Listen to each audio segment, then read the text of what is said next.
This is the Cash from Connections podcast. I'm John Caprani, and my guest today is an old friend of mine, Mr. Trevor Toecracker Crook, very well known to many people as a copywriter, as a marketer, consultant, and also a man who has hosted a lot of successful events over the year. And today we're going to talk about just events and relationships and how Trevor's used those as a big part of the growth in his career. Trevor, thank you for coming to talk today. Well, thanks for having me on, John. It's a pleasure to catch up again. You, and for people who don't know, you started out before you were ever a marketer or a copywriter consultant, you were a banker first of all. And so I'm guessing that industry taught you about the power of relationships years ago. Yeah, I started as a banker wanker back in 1981, the most junior of junior positions. And I think it was 8 years later, something like that, I got my first bank manager stripes at 26. And then I worked for two banks over 15 years, but half that time was commercial business lending manager. So yeah, it's all about relationships. And then I brokered deals for 5 years between banks before I decided to get into the copywriting and direct response world in 2001. So it's a bit of a career change at 36 at the time. Yes. And when you told me your origin story of when you first got into copywriting, like you didn't come in working for $100 here, $100 there. You came in and actually started commanding premium fees very quickly and early on in your career. And how did that happen? How were you able to make that happen? It's true. And I don't know that anybody's ever done it ever since or ever would, but my first ever copywriting client, I charged $10,000. Now that was 10,000 Australian at the time because I was in Australia, but relevance is relevance, and it's a lot more if you looked at what the inflation rate from 2001 to 2025 is. What I feel it was that because I'd invested 25 grand in the non-exclusive resale rights of all of Dan Kennedy's products and books at the time, part of that license, I also had the rights to leverage and use his testimonials. Obviously, starting off, I didn't have any. And I'd sold a package to a particular business owner. And then he liked what he got in the package, even though it wasn't me. And he asked me, could I take a look at some sales letters that he paid another direct response copywriting company $10,000 to promote his stock market 3-hour live events. He'd paid them the money, but refused to run it. Copy was that bad. And he asked me to review it, and I was like, I can look at it. But anyway, I looked at it, and I was like, yeah, even though I'm not that experienced, I can see why there's some hesitancy here. And he said, would you like to have a crack at it? And I was like, yeah. So I figured if he paid them the $10,000 and he hadn't run it, I'd charge the same fee and put in a money-back guarantee if I sucked at it. But fortunately, it did work very well for him and end up selling about 4,000 units of a $3,500 course at the time over 8 years, which is about, I don't know, what's that, 12, 13 million or something like that. It's a lot of money. Something ridiculous. Yeah.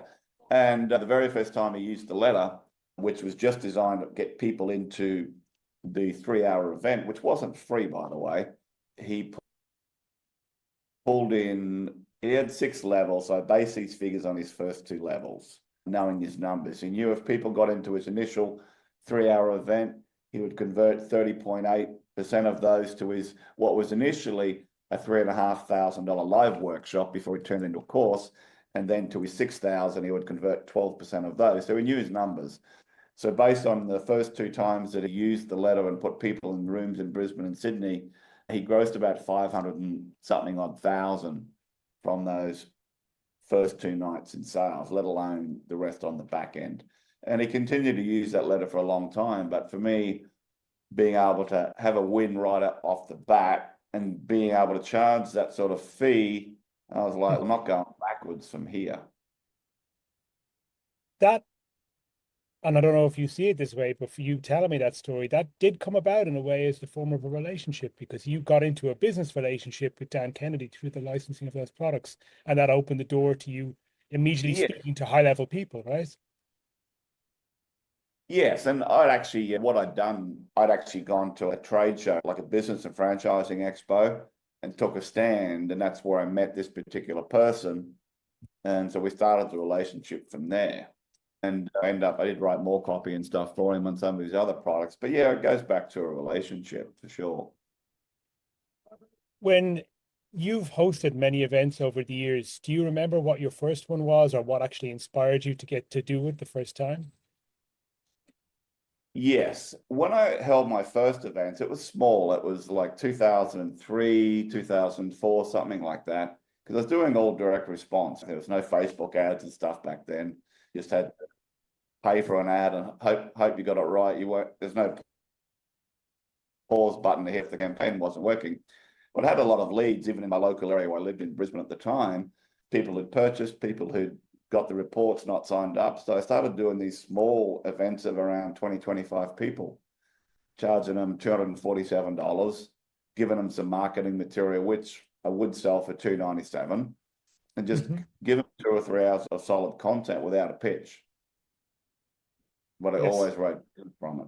And that was the start of it. And then 2004, after going to my first ever event, which is all around internet marketing, which I was clueless back then. I'd never heard of front page or pay-per-click or anything like that. And I went to that event and it wasn't about 2,500 a person.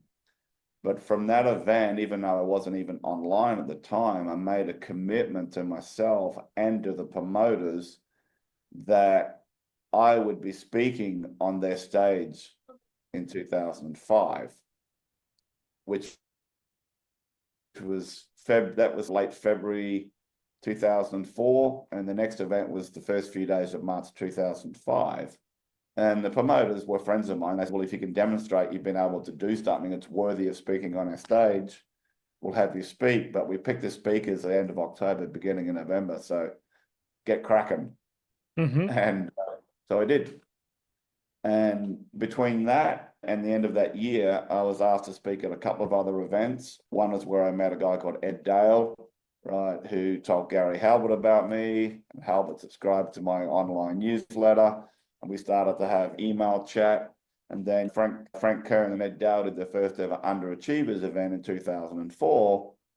And they invited me as their guest. But that just opened up doors. I started to speak at bigger events in Australia. And then with Matt Fury, Bill Glazer, who was Dan Kennedy's partner at the time, a guy called Jim Silver, Jim Edwards. And from there, I got asked to speak at events in the UK and America, and Matt Fury's event and other people's event. Just from the power of relationships built being at events, whether as an attendee or a VIP guest, or it's just turning up. Yes. I went to one of your events, 2022 or 23. When was it? 2023, a 3-year delayed event due to Rona. Excuse me for That's one right. second. Yeah, no worries. Tell someone I'm going to be, might be a little bit late. Sorry, this is really embarrassing, but I can't. Where is he? No, I'll get him later. Sorry. Yeah, that was 2023, and a very stressful 3 years with all the delays due to Corona. But I know you came to that event, but I also think one of our mutual friends might have been a little bit instrumental in suggesting you be there, because we hadn't really connected before then. We had a little bit, but I'm talking about Pete Devcoda. Yes. Yeah, and he's a lovely fella. You and also Alex G. So that's when we met, and yeah, it was May 2023. Yes, and what impressed me about that event was that there was a lot of people who I'd heard about, people I'd been reading online for years before, but people came in from everywhere to show up in Poland. I'd come from Ireland, there was people from Greece, people from the UK, from Australia, from all kinds of places showed up. And Rica, yeah. I can't even remember the number of different places, and all kinds of different people in different types of businesses, not all copywriters, a bunch of whole different business owners, people in all different niches and industries. It was a really eclectic group and people had a really good time. And plus, yeah, and same as the first one, they came in even from South Africa, Israel, and the other countries you mentioned, Asia and North America and Central America and Europe. And what's interesting, where some people go, yep, not a problem, I don't care about the flight. And there's already a lady, she's coming from Trinidad, Tobago. yes. She got Drayton's email about the event. She contacted me on LinkedIn, though, had some questions because she felt like she's too small to be in that room, imposter syndrome. And she just asked me whatever questions she asked me, and I just answered them as truthfully as I could. And she's, I'm in. Right. Secured a VIP spot. She goes, worry about the flights later. Now she's bringing her husband, who's transitioning into copy. But she had no hesitation, whereas other people are, it's a 10-hour flight, it's too far. Or it's a 4-hour flight, that's too far. That's fine. The people that want to be there will be there. It's where distance isn't the problem. You even got two people who were Paris Lampropoulos, who's known for not really doing any events at all. He showed up to talk and speak at your event. And then you got Drayton Bird, who is retired, God knows how many times now, and it seems like you keep on dragging him back out of retirement. Yeah. I keep telling him I have so much on our WhatsApp chat, so I'll show the world. I'll get you cancelled, mate. If you don't come out of retirement, and which is, it's true, he'll admit that, but that's not the reason. But yeah, look, he had officially retired when I spoke at his last hurrah event in Bristol in 2017, but then I goaded him out of retirement in 2019 to put on an 83rd birthday bash in Poland. And that's where John Carlton flew over, Bond Halbert, Caleb O'Dowd, Matt Basak flew out of respect for Drayton. And then his last hurrah event was in 2023 in Paris. Yeah, Paris just doesn't speak at events. But due to our relationship, I was able to convince him to jump on a plane. And then we both spoke at Drayton's final event. What's interesting is Drayton had never heard of Paris before the event. He goes, who's this Paris guy? Because the circles is very different. And they got on like a house on fire. Hey, Paris, if I can get Drayton to open up a spot, even though you've got your own mastermind, you'd have to fly in and fly out quickly. Would you do it? Yes. Because of the relationship and the relationship they'd formed. When I said to Drayton, I'm doing one more event, what's it going to take to drag you out of retirement and fly at 89 from the UK to Thailand? And anyway, he was like, all right, I can do it, but my assistant needs to come. I need someone to help me. So I was like, all right, we'll get your assistant there as well. Brilliant. So this is your next event coming up now in Thailand. What are the dates you're planning to do this one? 7th to the 10th of October. This year? This year, yeah. My God. Okay, it's not like last time. You're pushing forward. It's going to happen straight away. That's awesome. Because the last time it was, like you said, COVID came in the middle. So this time you're pushing on, and we're having it in about 6 weeks from now. Is that right? Yeah, about 6 weeks. And the interesting thing is that even to some of the speakers that are coming this time, like Scott Rewick, who's been around for a long time and started a couple of companies from scratch, had 8-figure exits and a 9-figure exit and things like that. We've known each other online for about 20 years, but never met in person. Pete Devcoda speaking, and some other key speakers as well. But what's interesting is that a guy reached out to me about 2 months ago for one of my posts. We weren't connected on Facebook. A guy called Andy Greenaway. Oh, yeah, Drayton used to be my boss. He was head of Ogilvy One for Southeast Asia, a few other forms of Ogilvy when they changed from Ogilvy and made it Ogilvy One. He was won the Creative Director Award 6 years in a row in Asia Pacific. Worked for Saatchi and Saatchi after that. Yes, there's a huge name in print media and in actually like mass media, right? And big companies, and I'd love to be able to speak. And at the time, like the slots were full, but once I mentioned his name to Drayton, and Drayton said so many glowing things about him, I opened up a slot, right? Because he's also Singapore-based, and I actually had a call with him today about the event and what he's going to talk about and things like that.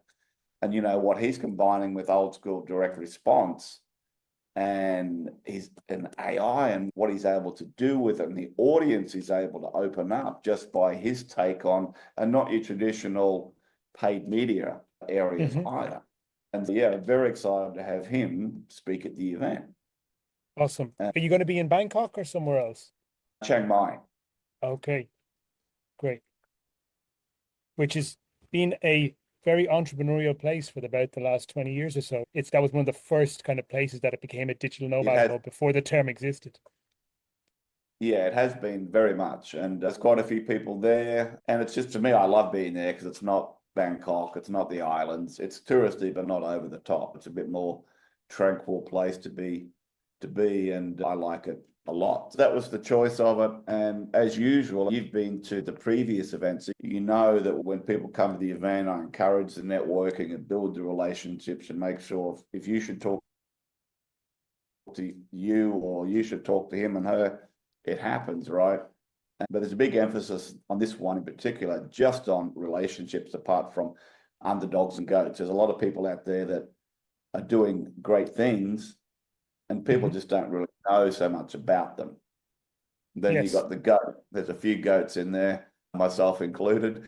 And it's just the whole idea is to not just change lives, to give people an experience that they generally don't get at the, I'd say, the traditional type event. Because of the socials that we put on, this time we've got a VIP dinner where it's just 12 VIPs and the speakers. So doing things a little bit differently. And as I said, the last day, it's not in the room, it's whole relationship day. People have no idea that are going what that's going to be about, but they'll find out when they get there. Just to create a little bit of a different vibe for the event. My impression from your last event was not that it was like a business conference. It reminded me of like being back at university in a certain way, like that. But you were listening to speaking people talk, but in the times in between, everyone was just getting around and yapping, drinking beers, having some lunch, and it was all very casual, very relaxed, and there wasn't a stiff formality about it that people might expect with the term business conference. It was very much like an easygoing, relaxed social. And you're going to create the same vibe again this time?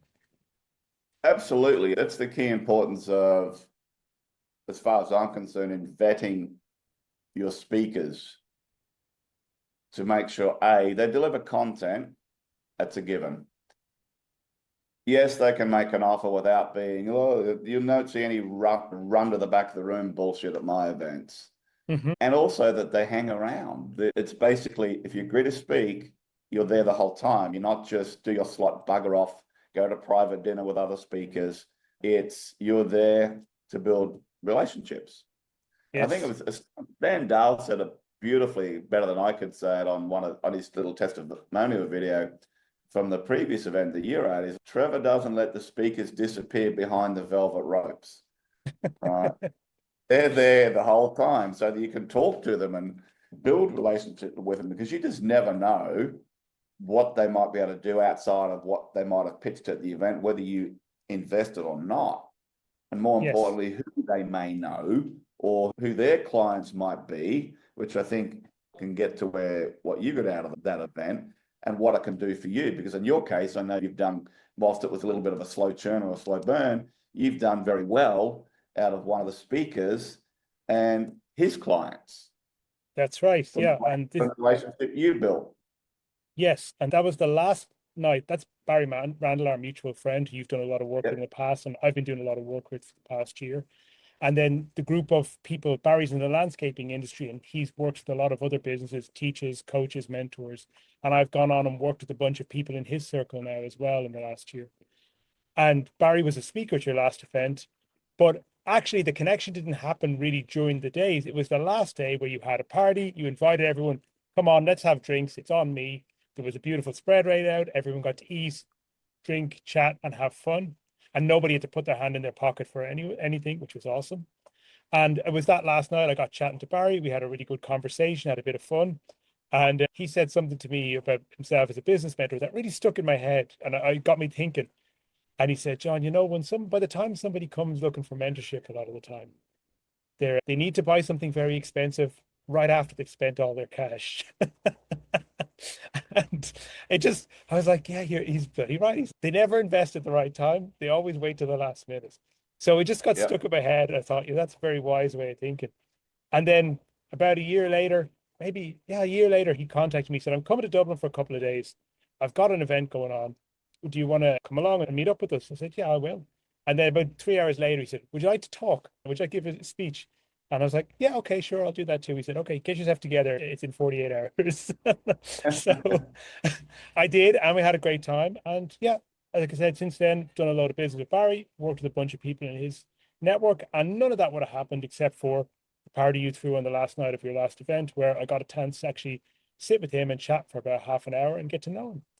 And that's all it is. That's Yeah, where the trust is built. yeah, and I even just from that final dinner and the free flowing alcohol, whether you drink or not, no one judges you whether you do or whether you don't, right? And but a lot of relationships get either really formed on that last night, or might even you've had some initial chats, but then it really cement, well, actually, I might be able to help you, you might be able to help me, I can make an introduction. That's the beauty of it. And this year will be no different. I've got a seafood barbecue buffet and all this international food. And again, free flowing food, free flowing drinks, all top shelf, where people have got that chance to just powwow with each other. Yes. And apart from Barry, there's other people I met there, like Brendan Hopkins, who just messaged me last week saying, I'm coming to Spain. I'm going to be swinging by your neighborhood. Can you give me some hotel recommendations where to stay? So I'm expecting someday soon he's going to pop out of the woodwork in the neighborhood. Yep. There's people like Alex Grigoriades, who I already knew and still am in touch with. David Hegedus, who was at that event as well. He actually messaged me a few weeks ago to say he's recently become a father, and we had a chat about parenthood. So there's just these ongoing connections, and not all of them are going to be business, and some of them may be business in the future, but it's just that ongoing connections of other people in the industry who, sitting on the beach here in Spain, I wouldn't necessarily easily have a chance to meet in person. Yeah. It's so funny you mentioned Alex and David, and then you mentioned people come from Greece, Vasilis. All those three cannot make the next one because they've all had babies. Vasilis, David, Alex has had another one, and a bit hard to get babysitters. I'm not saying you're going to become a father or a mother at my events, but it could happen. And yeah, and even just another person actually I should have mentioned as well is Pauline Longdon, who, again, I've been reading Pauline's stuff online for years, and then you meet somebody in person, and it's great when you meet somebody like that, and they're just the same as the stuff you've been reading and seeing on your Facebook feed, and then you meet them and they're just the same person, and it's just Yeah. something very nice about that and I building actually those partnered connections. with them on this event. I actually Brilliant. partnered with Pauline and Ray on this event. And they were like, why? And it's like, you've done most of the work. And I'm like, yeah, there's still a lot of work to do. And it means I don't have to share all the stress. And it's a reward for the value in the relationship. They did invest, don't get me wrong, it wasn't free. But it's a reward for our relationship and always turning up and offering to help. And they're like, oh, we were going to help you for free anyway. I was like, it's not about that. There's an opportunity. It's different to say I'm speaking at the event or I'm actually co-hosting the event. We've partnered up. But my relationship with Pauline and Ray goes back to 2011 or 2012, something like that. Because they'd been at another event and bought the DVDs to that person's last copywriting event, Ted Nicholas, where I spoke Matt Fury, Bob Bly. Yes. That's how that relationship started. Yes, and they're both, Pauline and Ray, massive proponents of traveling, attending events, getting out there and meeting people and building relationships in real life, not just online. Yeah, and what's really, I was talking to Pete the other day. Oh no, Nick the Call Owl who's speaking again. I was Pauline's first mentor. I was Pete's first mentor when he was washing dishes, like literally back in the day. Nick and I met very briefly, like, g'day, how you doing? At the Underachievers event of Frank Kern and Ed Dales in 2004. Got on my email list somehow, which I was literally just starting.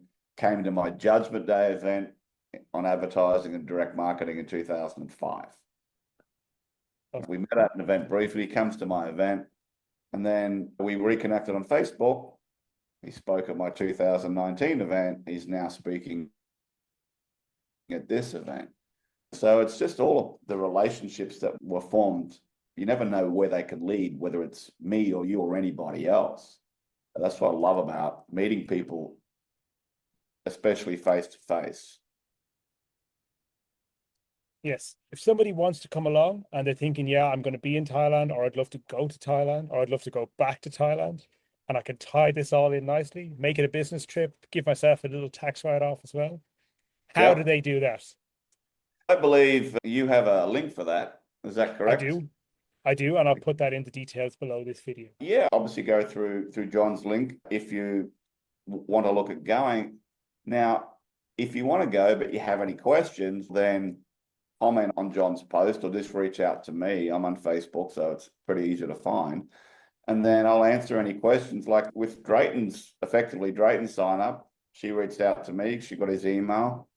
I had his link in it and I answered the questions. He's happy to go. You do learn more than a thing or two, but you also have a lot of interaction with everybody. And because I keep the events small, it's not a cast of thousands, right? The speakers are happy to hang around and everyone pretty much gets to mingle with each other. And that's the beauty of it. Awesome. And then for people who've never been to Thailand before, they can reach out and ask if they've got one advice about travel or anything else related to going to Thailand. If it's a new thing for them, you're happy to help them with that. You've been there many times. Yeah, absolutely happy to help. And also too, even for people, once they do decide that they're going, and I've got a whole Google Doc on anything and everything you need to know about currencies, adapters, immigration, what to do, what not to do, all that sort of stuff. So yeah, it's because to me, if I can make someone's travel experience easier, because I've doing it for so long, why not? Yes. Because like even a simple thing, Bangkok, there's 2 airports. You fly into Bangkok, decide to have a stay over, and then realize you booked your flight, which Andrew Trackman did, from the wrong airport, even though it's clear. We did that for the mastermind meetup last year. I was like, Andrew, you booked a flight from the wrong airport. Luckily, it was like $25 or something. The pitfalls that I know how to avoid, and obviously I want to make sure people have a smooth travel experience. So yeah, happy to answer any questions. But if they happen to reach out to you, for example, then you just put them in touch with me and I'll answer the questions. I'll do that. Actually, it's great that you mentioned Andrew as well, because he's been putting out some brilliant content recently on his social channels about you've been goading him along to focus on your health, get your fitness back and get in the gym. And he's been making all this great workout content recently of him. He's on a mission to lose, I think, 100 kilos, is it, or 100 pounds?